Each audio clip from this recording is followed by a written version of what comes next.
Yeah, it's so important. We've been working so hard, and I think when we're putting in performances like this, it's what we deserve, and yeah, for sure it's an exciting time. These are the moments you come for, aren't they? Just enjoying these moments with the supporters? Yeah, 100%. They were with us throughout the whole game today, so when we've got a stadium like this, it's very hard to play against us, and you can see it today. We enjoy it, and it's an important victory for us. Yeah, and your teammates might need to call on your Wembley experience now. I'll be honest, this team is so good, we're so strong, and we're so confident as well, so we trust ourselves, we know what we've got, and we're going to keep pushing.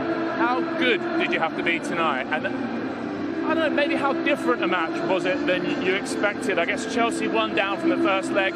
Maybe you expect them to come sort of roaring at you, but it wasn't like that, was it? Yeah, it was a bit different to what we expected, but we knew we had to adapt. We knew that there would be different types of games within the game, so I think we adapted well. We done what we needed to do, and we fought well. And we know you have this in your game, but was it important to you personally to show the other side of your game today, like discipline, hard work, trucking back, all those things that, again, I know you've got? Yeah, of course, that's what's required at this level. And especially in a team like this where everyone knows their role so well, so I'm just happy to do what I can. Were you absolutely chomping at the bit when you knew you were starting? whenever I get an opportunity to play, I want to do my best and work hard, and yeah, today I was given an opportunity and I done what I could. And how much will it be in your mind now? Like, I don't know, was it 5-6 weeks, fight for your place, get yourself in that starting 11 for Wembley? Yeah, I think that's always the aim, regardless of winning the season. There's so many good players here, so you're always working to be in a team and to play and to get minutes. And yeah, for sure, that's what we do. Well done. Nice one, man. Thank you. Cheers, pal. Up to 60 minutes, we lost Reece and Pedro this morning. Hopefully we have them back for the weekend. Cole, we have to look after him. He's had a really difficult last 8-9 months with the amount of games that he's played. He played a full 90 against West Ham, and you could see when he came on his quality that he gives us. Esteval's been away in Brazil, rightfully so, with his family. We needed to make sure we gave ourselves the best chance, and the tide didn't run away from us in the first half. I felt we dominated in the second half. The game plan went the way we wanted it to go, except we just couldn't find that breakthrough. Did you almost want to make it a game of the mind, as you said beforehand? Take it late, take it deep, and kind of play on the nerves we sometimes see in this place? Now, there's many aspects to football, tactical, psychological, physical. All of these things come into your way of thinking, and also the plays that are available to you. For me, that we can't speak about how well the game plan went because the result didn't go the way we wanted it to go. But I'm sure Arsenal would have known today that they were in for a real tough game. And not many teams come here and put on the level of performance that we have tonight. How much was the game plan down to the availability or lack of availability, or were you always thinking take it late, take it deep? When you're in a tie like this, you want it to go as far as you could possibly take it. Your system, your game plan is always dictated by the players who are available to you. And hopefully we get Este will be great for having that half an hour. Cole will be better for having that half an hour, and he showed moments of real quality in that. And hopefully Reece, Pedro will be back involved on the weekend. If you had gone at them from the off, as we mostly expect from a team behind from the first leg, what would have been the downside of that? What was the risk? There's upsides and downsides. Is hypothetical. We could have come here, pressed man-to-man all over the pitch, been 2-0 up in 10 minutes, or we could have been 2-0 down. You have to make a decision in the moment. It didn't go our way tonight, but there's still plenty of positives other than the result. Is almost the bit that you're most disappointed about is when you did twist on 60 minutes, that perhaps didn't have the impact you hoped for. For sure. You're relying on a moment of quality. You're relying on a good ball in from a set play. Didn't go our way tonight, but overall, in terms of what the players gave in terms of intensity, running, winning duels, fighting for the shirt, I felt we were there against a really strong physical team. So we just need to make sure we don't let this setback affect the rest of our season. We keep moving in a positive direction, and hopefully we see a similar performance against Wolves, but with a different result. So what have you learned about your group, having gone toe-to-toe over 180 minutes against, well, right now, the best team in the country? I learned there are many good things. There are many good things here. Bearing in mind I've been here for less than a month. Bearing in mind I think it's 8 games in that month. like so many good signs in terms of the small habits that I'm asking for, small tactical things that the players are putting into practice, and I feel like I've got a really, really good group to work with. Thank you. Thank you. Thank you. Well, we said he was very calm and sensible, and that's a very calm and sensible response to the 2 legs, isn't it, from Liam Rosenior?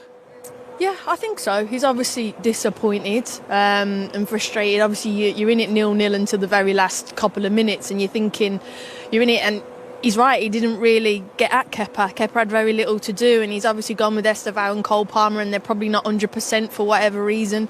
And he's frustrated. He's not had his attacking place have a right good go. But, you know, he's come in, he's won 6 out of 8.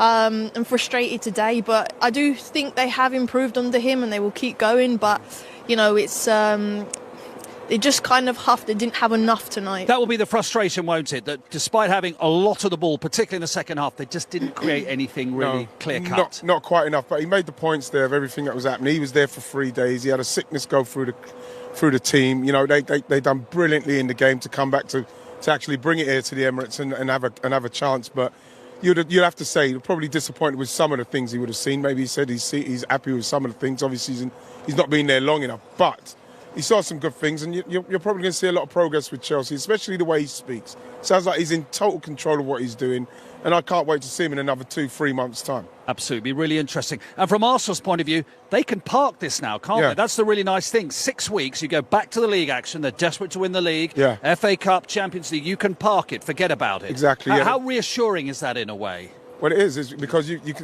can relax now. You can relax. We're there. We see we're going to get tomorrow. Is it going to be Newcastle? Is it going to be City? And then you can just forget it. You forget it now until the day comes and just have a great day. Hopefully you can win that and then just knock one of them off.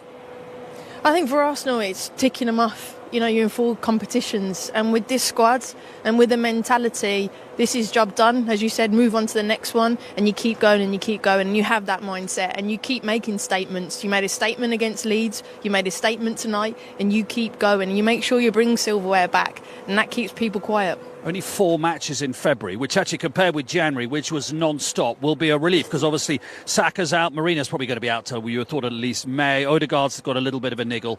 That's from a player's point of view, from the manager's point of view, that's a relief, is it? You can you used a very good verb, I thought. You got shepherding about Kai Havertz. That's what you can do. Well, that's what you can do now. You can just ease people in, and you know everybody knows that we're getting into the crux end of the season where this is the excitement and all the fitness. We're starting to see people getting fit and everybody's ready.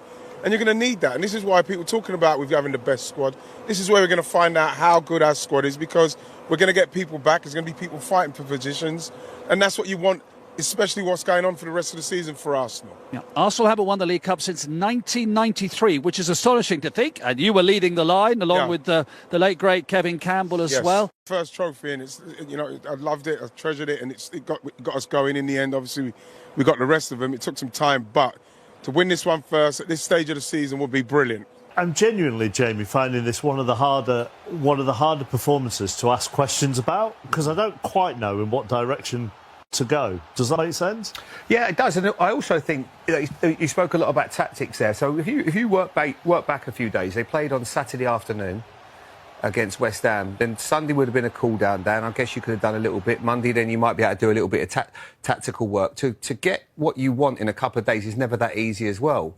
So for the players to understand and for them to set out a game plan, there has to come a part of it where you have to take it into your own hands as well as players.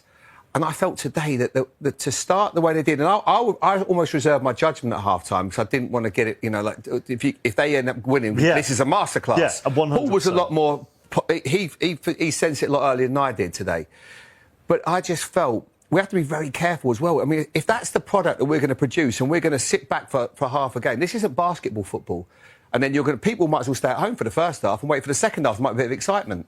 We don't need that. We don't need to go down that route at all. And I felt today that was how it felt a little bit. This is what we're going to do. We're going to sit back and we're going to feel it out, and we're going to maybe put a few jabs out there if we can. But this is a semi-final of a cup. You've got to go for it. Having said that, in your eras, there would have been times in games where people set up defensively to try and nick something. Yeah, not when you're 1-0. Well, not when you're 1-0 down. Not when you're losing. You're losing the game. You know, that's the bit we're both struggling with. Liam's talking about there. He said we kept Arsenal quiet. Arsenal didn't have to do anything. No.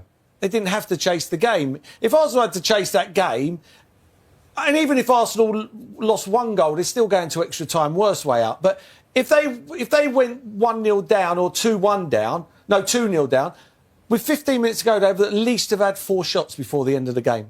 They would have stepped it up and they'd have gone again, Arsenal, and they would have pushed forward, took a chance. They didn't have to take the chance. I'd love to talk to the Arsenal players and go, are you shocked what happened tonight? You know, did you think Chelsea were going to come and have a right go? And Liam's talking there like he come into Chelsea like they were 5th bottom of the league. They weren't 5th bottom of the league. They were still flying along. Do you know what I mean? He's saying the improvement. You know, Chelsea would have had a go today. Chelsea fans won't be happy with that. I'm sorry. One more thing before we'll switch our attention to Arsenal when we come back after the break. You did the Chelsea game at home at Spurs on Sunday. Mm-hmm. Some of the most exhilarating football of the weekend came from both Chelsea and Spurs when they were 2-0 down. Yeah. And Liam himself said it in that interview. We could have gone man for man and pressed them high up and we could have been 2-0 up. Yeah, I'd rather have right? that. But yeah, we could have been 2-0 down. I think that now, would have surely made sense. when you're 2-0 down and you're pressing and going for it, you could go 4-0 down. Yeah. Or you could be back to 2-2. From a fan's point of view, does it feel like we're in an era where you have to be on the back foot to give it a go at the moment, to take risks? Yeah, I totally get that point, because the weekend was exactly that, Mark. You know, we saw it where I think it was also a case of poor individual performances in that first half from players. You know, Garnacho, Badiashile and Hato actually did all right tonight. They really struggled. So he just had to change it, and then all of a sudden you got your home crowd, and that was the difference. The 2 teams that came back had the crowd with them second half. But sometimes in football you just have to take caution to the wind and just go for it. You know, make things happen. You know, get people in the box. You know, even he said Cole Palmer was good. I mean, Cole Palmer, he was so deep and he was playing a couple of neat passes, but I never felt like the threatening Cole Palmer, like it was 10 yards further up the pitch. He played in your position, Paul. Did you ever feel that Cole Palmer was going to make or score a goal tonight? No, not at all. I didn't. Not at all. I didn't see that at all. And I know, as Liam said, if we'd have gone man to man, we could have been 2-0 up or 2-0 down. But he goes to bed tonight thinking we had a go. You know, what would Chelsea fans prefer? They'd prefer that, wouldn't they? You've got to have a go. They'd be Chelsea. They'd be fuming. You know, be sitting there thinking, just come to Arsenal and literally just went out on a whim. And I'd love to see what the Arsenal players think. I'd like to think, are you shocked? As I say, as a manager, you want to go bed. And if they'd have gone man to man all over the pitch and gone, right, we just got beat. We just got beat by a much better team on the day. And they just cope better. Fair play, hold my hands up. But I just don't see what... And the worst thing ever for him tonight, for Liam, is the late goal. Mm-hmm. That's the one that's destroyed him. Because if it's 0-0, at least he might come away and go, you know, but still... semi-final. Because there's no doubt at all he's a tremendous understanding of the game. Yeah. Tactically, he's done really well. He's making subs that are coming on, scoring goals. But it just felt like today it was one of those where sometimes you've got to almost forget, because tactics now are playing such a big part in the game, and we're controlling this part of the game for 30 minutes, different phases. It wasn't a game for that. Emotion sometimes in semi-finals is what you need. And we're also obsessed with stats. Do you know the Chelsea... I'm not trying to catch you out. Do you know the Chelsea player who had the most touches in the Arsenal box?